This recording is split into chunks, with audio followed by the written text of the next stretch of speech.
الباقية على أعدائهم أجمعين. أما بعد، قد قال الله تبارك وتعالى في كتابه الكريم: بسم الله الرحمن الرحيم. أحسب الناس أن يتركوا أن يقولوا آمنا وهم لا يفتنون. اللهم صل على محمد وآل محمد. قرآن مجید کی آیت کریمہ سورہ عنکبوت کی دوسری آیت، جو چند دنوں سے سرنامہ کلام بن رہی ہے گفتگو کے لیے، اس میں ارشاد پروردگار کی ہے کہ کیا لوگوں نے یہ سوچ رکھا ہے کہ انہیں چھوڑ دیا جائے گا کہ وہ اپنے آپ کو مومن کہیں اور ان کا امتحان نہ لیا جائے؟ یعنی یہ ممکن نہیں ہے کہ انسان اپنے آپ کو مومن سمجھے اور اس کا امتحان نہ لیا جائے۔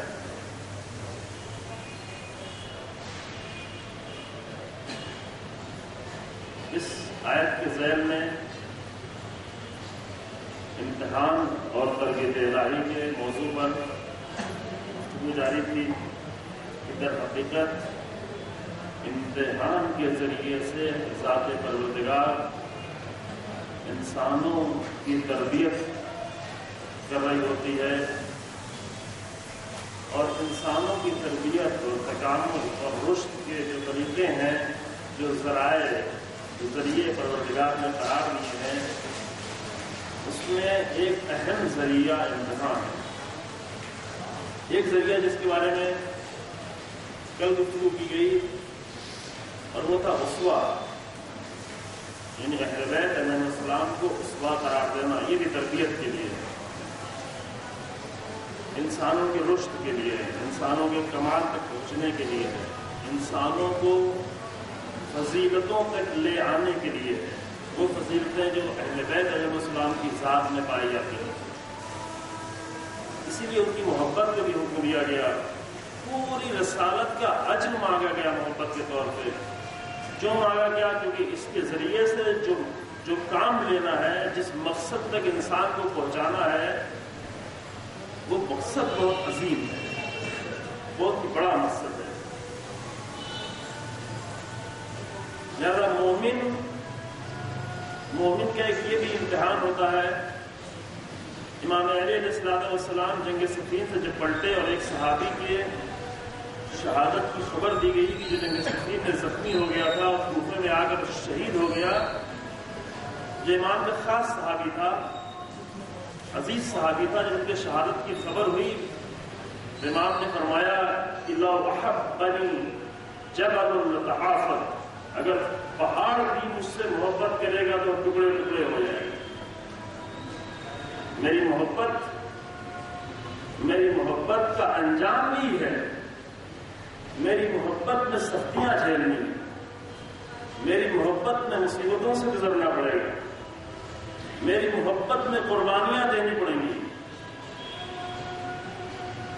لو حبنی جبل لتحافر، اگر پہاڑ بھی مجھ سے محبت کرے تو اسے تیار رہنا چاہیے ٹکڑے ٹکڑے ہونے کے لیے، اسے شہادتوں کے لیے تیار رہنا چاہیے، اسے جنت کے ثواب کے لیے نہیں، وہ بات کی منزل ہے، وہ اللہ دے گا، اسے اس دنیا میں کچھ چیزوں کے لیے تیار رہنا، اور وہ سختیاں ہیں، وہ امتحان ہے، وہ مصیبتیں ہیں، وہ درد ہے، وہ خون ہے، وہ قربانیاں ہیں۔ اگر اس کے لیے اس نے اپنے آپ کو تیار نہیں کیا ہے تو مشکل ہے، کیونکہ ابھی نبی طالب یہ بیان کر رہے ہیں، میں جملہ کا بھی جملہ موجود ہے، لو احبنی جبل لتحافر۔ دوسری جگہ فرماتا ہے کہ لو ضربت، تو پھر اگر مومن اس محبت کے مقام تک پہنچ گیا ہے تو اس پر اعتبار بھی ہو جاتا ہے، اور فرماتے ہیں کہ لو ضربت خیشوم المؤمن بسیفی ھذا الا ان یبغضنی ما بغضنی، اگر میں اپنی اس تلوار سے مومن کی ناک پر تلوار ماروں اور اس سے یہ چاہوں کہ تم مجھ سے بغض کرے، نفرت کرے، تو وہ یہ کام نہیں کر سکتا، نہیں کر سکتا۔ یعنی کم سے کم مومن کی محبت یہاں تک ہو کہ تلوار آ رہی ہو کہ جسم کے دوسرے ٹکڑے پہ نہیں، ناک پر، خیشوم المومن، ناک کی ضرب کا اندازہ ہوگا، شاید 10-15 کبھی لڑے ہو بچوں سے اور کسی نے ناک پہ ضرب لگائی ہو، ایک عجیب درد ہوتا ہے نا، ناک پہ چوٹ لگتی ہے اندازہ ہے؟ کچھ لوگوں کو تو ہوگا، ناک کی چوٹ بہت ہی دردناک ہوتی ہے۔ ہم پڑھے تو ضرب تو خیشوم المومن بالسيف هذا على ان يبغضني ما ابغضني ولو سبقت الارض بجماعتها على المنافق على ان يحبني ما احبني، اور اگر میں منافق کے دامن میں پوری کائنات کو لا کر ڈال دوں، پوری دنیا کو لا کے ڈال دوں اور کہوں اب تو مجھ سے محبت کر تو محبت بھی نہیں کرے گا۔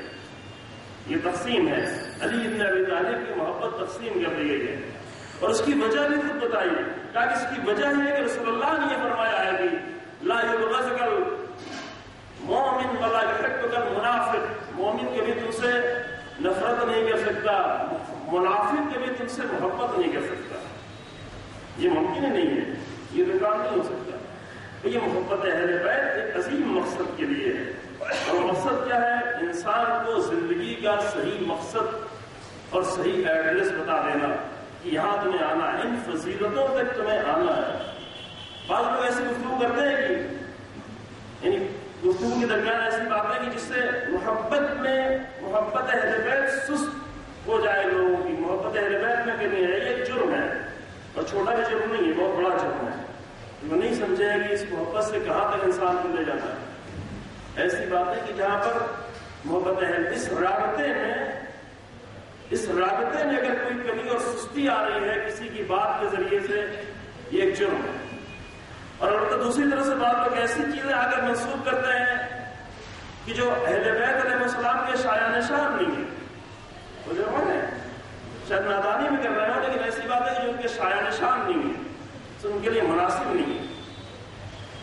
لہذا ایک محبت معرفت کے ساتھ ایک عظیم مقصد تک انسان کو پہنچا۔ ایک راستہ یہ تھا، کل آپ کی خدمت میں عرض کیا گیا، اس راستے سے انسان کو ان فضیلتوں تک پہنچنا ہے کہ جو انسانی فضیلتیں ہیں۔ اب آپ ایک ایک فضیلت کو اٹھا کے دیکھنا شروع کریں، علم، حکمت، صبر، علم، بردباری، جتنی بھی فضیلتیں، استقامت،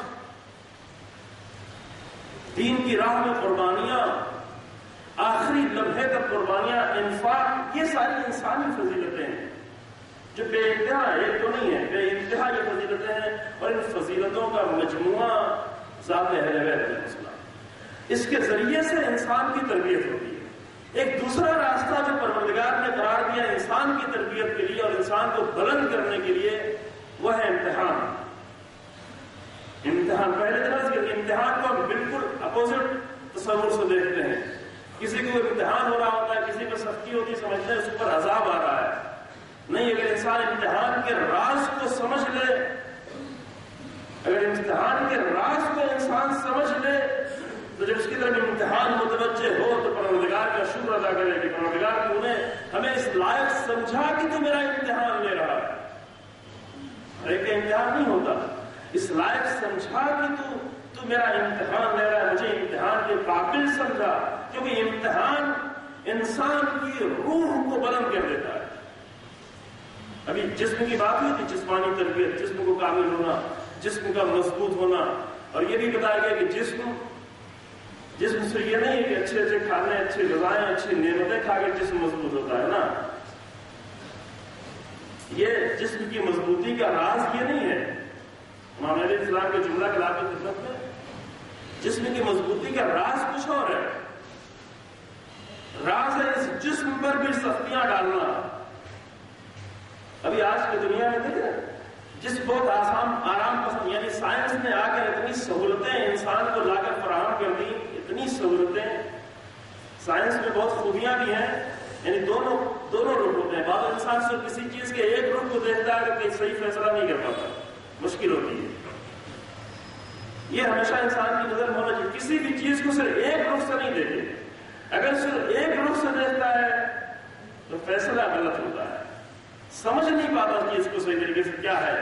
سائنس کے دو رخ ہیں، کچھ اس کی خوبیاں ہیں اور بہت سی خوبیاں ہیں، لیکن جو اس کی خامیاں ہیں، جو اس کا نگیٹو رخ ہے، وہ بھی بہت خطرناک ہے۔ ایک گروپ کیا ہے، اتنی سہولتیں اس نے آ کر انسان کو فراہم کر دی کہ یہ جسم آرام پسند ہو گیا، آسانی، ہر جگہ اس کو آسانی فراہم کرنا،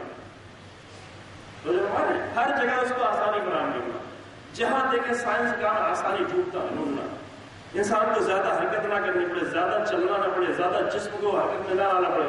یہ بات جب 40 سال کی عمر میں مریض ہونا شروع ہوئے تو بیڈ پر دوڑنا شروع کر دیتے ہیں، کیونکہ ابھی تک نہیں چلے تھے، ابھی تک حرکت نہیں کی تھی، ابھی تک بچا رہے تھے، اب ہزاروں مرض آیا اس جسم میں، کیونکہ جسم بچتا اس عالم اس پر رہتا کہ حرکت میں رہے، یہ کوشش کرتا رہے، یہ سختیاں اٹھاتا رہے۔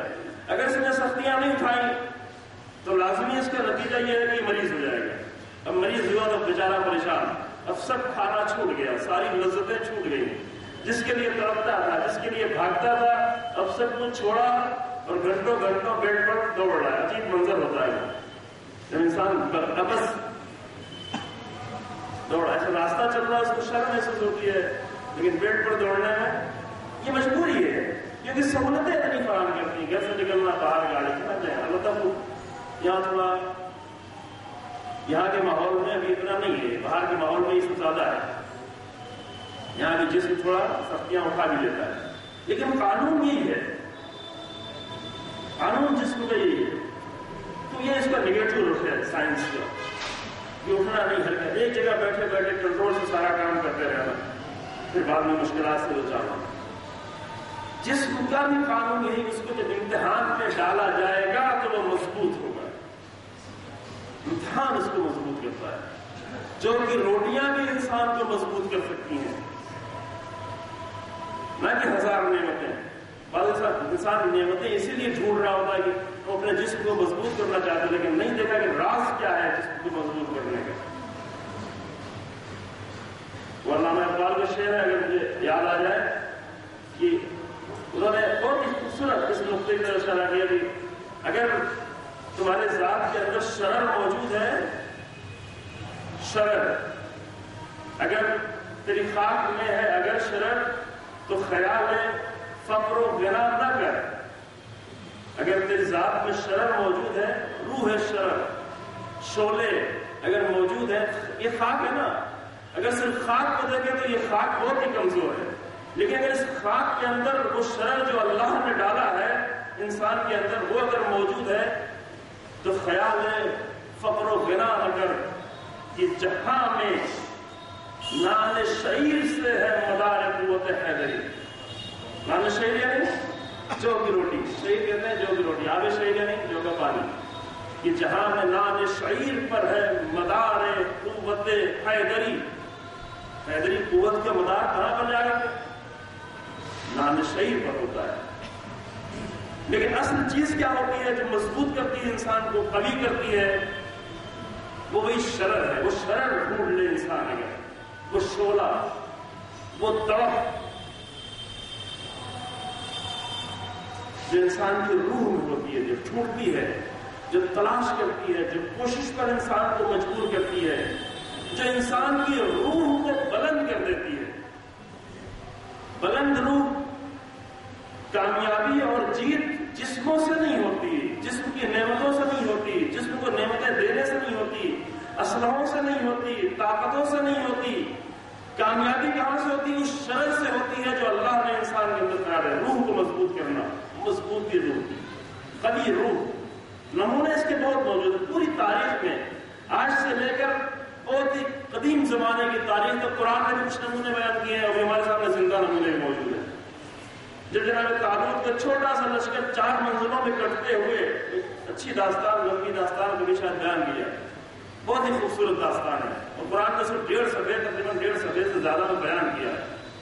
4 منزلوں میں کم ہوتے ہوتے ہوتے ہوتے جب آخر میں بہت تھوڑا سا لشکر پہنچا جالوت کے سامنے، تو وہاں پر بھی آگے کچھ لوگ کہنے لگے اتنی بڑی طاقت، لا طاقت لنا اليوم بجالوت، اتنے بڑے لشکر سے میں جنود ہوں، اتنے بڑے لشکر سے میں لڑوں، میرے پاس طاقت نہیں ہے، میرے پاس اتنی بڑی طاقت نہیں ہے۔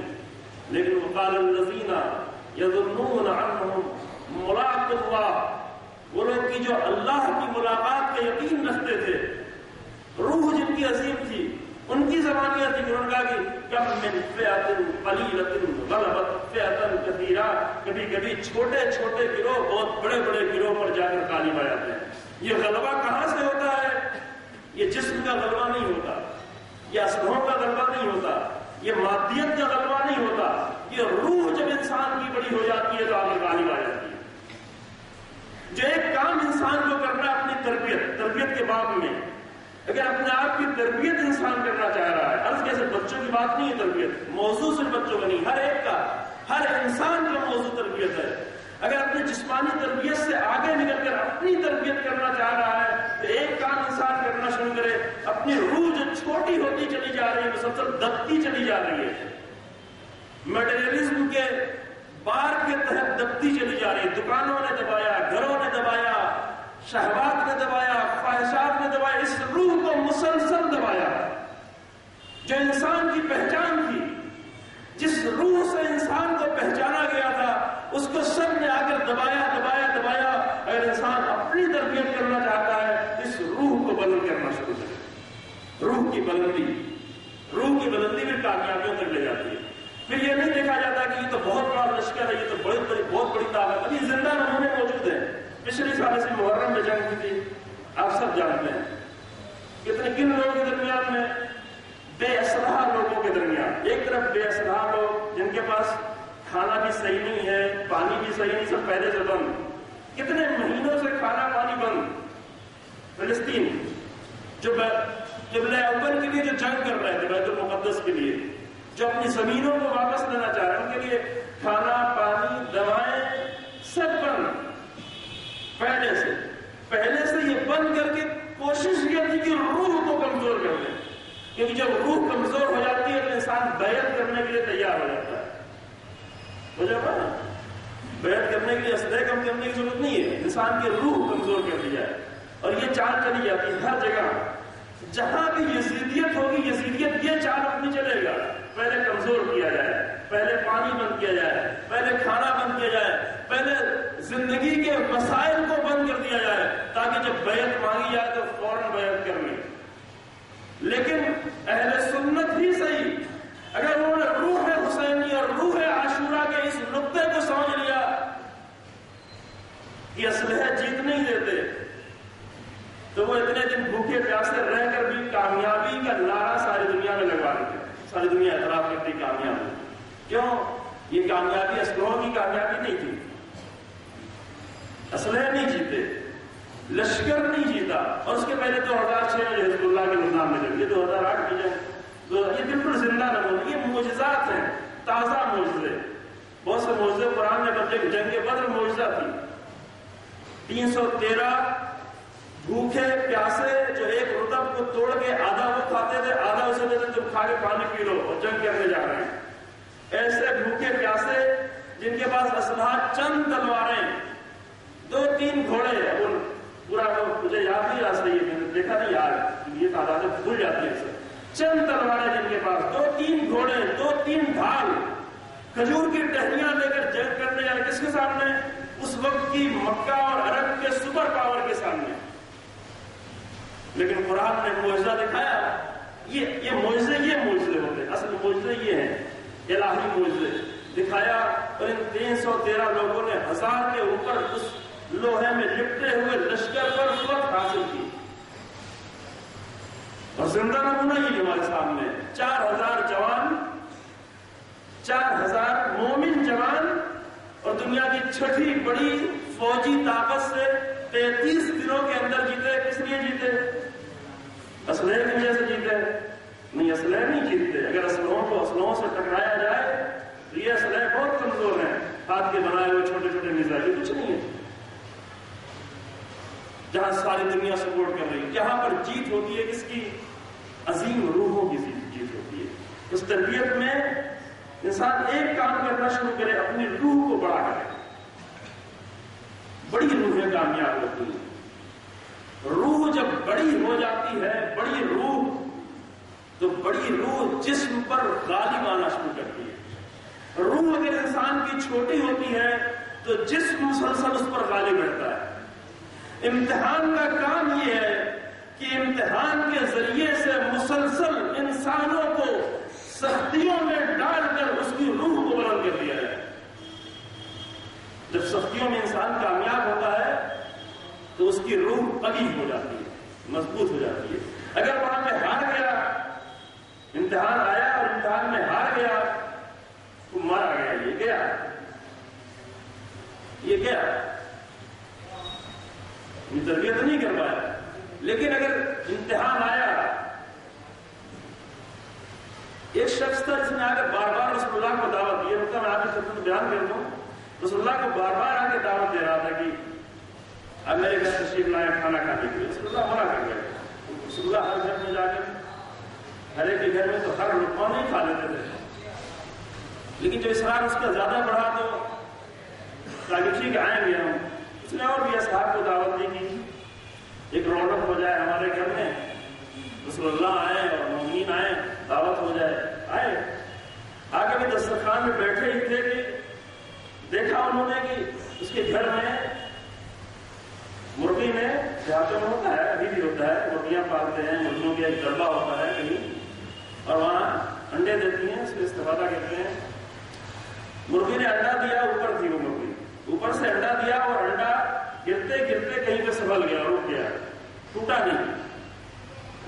تو جو ہے انڈا گر رہا تھا, گرتے گرتے رکا اور ٹوٹا نہیں. تو لوگوں کو تعجب ہو کہ انڈا گر رہا تھا اور انڈا رک گیا اور انڈا نہیں ٹوٹا.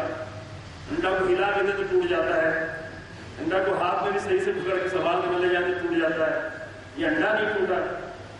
اس کو اشارہ دیکھو انڈا گر رہا نہیں ٹوٹا. یہ بات, یہ تو کوئی بات ہی نہیں, ہمارا کوئی نقصان ہوتا ہی نہیں. جب بھی کوئی ایسی بات ہوتی ہے, کبھی ہوتا ہے نا, اگر بچے کے ہاتھ سے گلاس چھوٹ گیا اور گر گیا, ادھر اس کے ہاتھ سے گلاس چھوٹا, ادھر ایک زوردار ڈانٹ پڑی, اور اگر زیادہ بے تربیت انسان ہے تو شاید ایک تھپڑ بھی پڑ گیا. جبکہ اس وقت اس کے ہاتھ سے گلاس چھوٹا ہے, اس کا دل خود ہی ٹوٹ گیا ہے, یعنی گلاس ٹوٹنے سے پہلے اس کا دل ٹوٹا ہے. جیسے اس کے ہاتھ سے چھوٹا گلاس بعد میں نیچے پہنچا, پہلے اس بچے کا دل ٹوٹا. ایسے سوالوں سے پہلے سے سہارے دینے کی ضرورت, نہ ڈانٹنے کی ضرورت ہے, نہ اسے تھپڑ مارنے کی ضرورت ہے, اس کو سہارا دینے کی ضرورت ہے. یہ چھوٹا بچہ ہے, اس کا چھوٹا دل ہے, یہی چیز اس کے لیے ہے کہ یہ ٹوٹ رہی ہے اس کے ہاتھ سے. کہتے نہیں کوئی بات نہیں, کوئی بات نہیں, پھر آ جائے گا. ہوتا نہیں ہے. ادھر وہ انڈا گرا نہیں ٹوٹا, اس نے کہا یہ تو کوئی بات نہیں, کوئی بھی ہمارا ایسے کوئی بھی چیز گر رہی ہوتی, ہمارا کوئی نقصان نہیں ہوتا. نقصان ہوتے ہوتے بچ جاتا ہے, کوئی نقصان نہیں ہوتا. رسول اللہ فوراً دسترخوان سے اٹھے اور وہاں سے چلے. اصحاب کو سمجھے کہ یہ کوئی بہت بڑی کرامت والا انسان ہے. ہماری نظریں عام طور سے ایسے ہی ہوتی ہیں کہ اگر دیکھیں ایسے افراد ہیں تو بہت باکرامت, اس کا تو کوئی نقصان ہی نہیں ہوتا, یہ تو جو چاہے وہ کر لیتا ہے. اصحاب شاید یہ بھی باتیں سوچ رہے تھے کہ یہ باکرامت ہے, اس کا انڈا میں سے کوئی نقصان نہیں ہوتا. لیکن رسول اللہ اس کو دسترخوان سے اٹھے اور چلے کہ یہ دسترخوان اس لائق نہیں ہے کہ اس پر بیٹھ کر میں کھانا کھاؤں. خدا اس کو اس لائق بھی نہیں سمجھتا کہ ایک انڈے کا نقصان سے اتنا چھوٹا سا انسان اس لائق بھی سے نہیں سمجھا. بعد میں حدیث میں نقل کے وعدہ کہ انشاءاللہ بیان کی جائیں گے اس بات کی حدیث کہ کتنا ضروری ہے ایک مومن کے لیے, کتنا ضروری ہے کہ اس کا مسلسل امتحان ہوتا ہے. اور اگر امتحان نہیں ہو رہا ہے تو یہاں پر وہ فکر کرنے کی ضرورت ہے کہ کیوں نہیں ہو رہا ہے ایسا, میرے ساتھ ایسا کیوں نہیں ہو رہا ہے. کیونکہ انسان خلق کیا گیا ہے امتحان میں, مصیبتوں میں. مصیبتیں آ کر انسان کے روح کو بلند کرتی ہیں. مطلب امتحان آرام نعمتوں سے بھی ہوتا ہے, لیکن مصیبتیں آ کر انسان کی روح کو بلند کرتی ہیں. قرآن کی آیت کی لقد خلقنا الانسان فی کبد, ہم نے انسان کو خلق کیا ہے اس میں. اصل انسان خلق ہی اسی میں ہوتا ہے. یہ جو پیدا ہوا ہے بچہ, ابھی یہ جسم جو پیدا ہوا ہے, اس کو انسان بننے کے لیے, انسان اس کے اندر خلق ہونے کے لیے ضروری ہے کہ رنجوں غموں مصیبتوں سے گزرے, امتحان سے اپنے آپ کو گزارے, اور امتحان سے گزار لیتا ہے تو اس کی روح اب بلند ہونا شروع ہوتی ہے. جب روح انسان کی بلند ہو جاتی ہے تو اب وہ اپنے جسم پر کنٹرول رکھتی ہے. دو طرح کے انسان ہوتے ہیں. انسان صرف دو ہی طرح کے ہیں, دو سے زیادہ نہیں ہے. یا تو وہ لوگ ہیں جن کے روح پر اس کے جسم کا مسلسل کنٹرول ہے. جسم جدھر چاہتا ہے لے جاتا ہے, جسم جدھر چاہتا ہے کھینچتا ہے, اسے مجبور کرتا ہے. رات میں دن میں پورا اختیار دے دیتا ہے انسان, اپنے روح کا پورا اختیار جسم کے حوالے, جدھر چاہو لے جاؤ, جو چاہو کھلاؤ, جو چاہے پلاؤ, بغیر کچھ دیکھے ہوئے, بغیر کسی ورع کے, بغیر کسی احتیاط کے. جملات نے پیش کیا معاملے اسلام کا, عینونی بورع واجتہاد وعفت وصداق.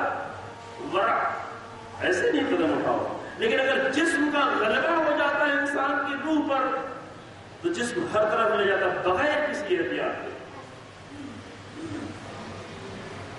اب یہ اس انسان کو قرآن میں کہ بہت ہی انسان بہت ہی نیچے آ گیا ہے. نیچے کی منزل بھی بیان کی ہے. کیا کہتا ہے, جانوروں سے نیچے چلا گیا ہے. یہ جانور ایسا نہیں کرتے.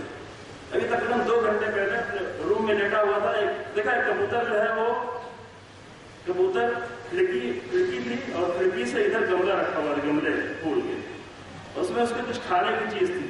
کھڑکی میں اتنی سی جگہ تھی جس میں سے کبوتر گزر سکتا تھا. وہ آگے کبوتر بیٹھا اور بیٹھ کر بار بار اپنی گردن اس میں ڈالتا تھا, پھر واپس کھینچ لیتا تھا. یہ سلسلہ بہت دیر تک جاری, میں دیکھتا رہا اس کو, یہ کب تک یہ کام کرتا ہے. کبوتر بار بار ڈالے گا, آنے کی کوشش کرے کہ جا کے اندر سے لے لے, لیکن اندر آنے کے یہ اس کے حص میں تھا کہ اندر آنے کے بعد اگر مجھے پکڑا گیا, پکڑنے کی کوشش کی تو نکلنا میرے لیے مشکل ہو جائے گا, کیونکہ اس کھڑکی سے ہم اڑ کے نہیں نکل سکتے. اس لیے وہ کبوتر بار بار اس میں ابھی تھوڑی دیر پہلے 5:20 میں نے گھڑی اٹھا کے دیکھی کتنی دیر تک یہ کام کرتا ہے. 5:20 ہو رہا تھا, لیکن اس سے پہلے سے یہ کام کر رہا تھا. دور کر رہا تھا کہ دیکھیے یہ کبوتر کتنی دیر تک یہ کام کر رہا ہے, کہ بار بار کچھ کھانے کے لیے اپنی گردن ڈالے, آدھے جسم کو ڈالے, لیکن پھر اندر نہیں آئے, پھر واپس جائے, پھر آئے, پھر جائے. یہ سلسلہ 5-6 منٹ تک جاری رہا ایسے ہی, اور آخر میں ایک پرواز لے کر اڑ گیا.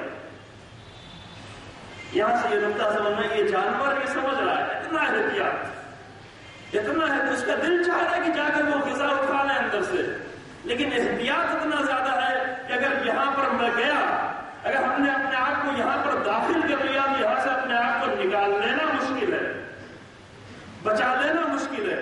لیکن یہ کام انسان نہیں کرتا. انسان یہی کام نہیں کرتا. کیوں نہیں کرتا؟ اس وقت نہیں کرتا جب انسان کی روح پر انسان کے جسم کا غلبہ ہو جائے, پھر یہ کام انسان کرنا چھوڑ دیتا ہے. جیسے ہی کوئی لذت دلی فوراً دوڑتا ہے, جیسے ہی کوئی اٹریکشن دکھا, یہ بات آج کے اٹریکشن کون دکھاتا ہے اور کیسے دکھاتا ہے, جیسے ہی کہیں کوئی اٹریکشن نظر آیا فوراً دوڑتا ہے, آنکھ بند کر کے دوڑتا ہے. اور یہ منزل انسان کے ساتھ, یہ اس حالت میں بھی غالب ہوتا ہے. لیکن دوسری طرف کیا ہے, دوسری طرف اگر انسان کی روح انسان کے جسم پر غالب آ جائے تو اب یہ انسان جو کہ روٹی کھا کر بھی اپنے جسم کو مجبور کرتا ہے کہ ساری رات سجدے کرتی رہے. فرق دیکھیں, یہ کب ہوتا ہے؟ جب روح کو مکمل غالب کر لیا ہے. جو کی روٹی کھائی ہے, خشک روٹی کھائی ہے, لیکن ساری رات سجدے کرنے کے, کیونکہ جسم مکمل اختیار میں انسان کھایا ہے.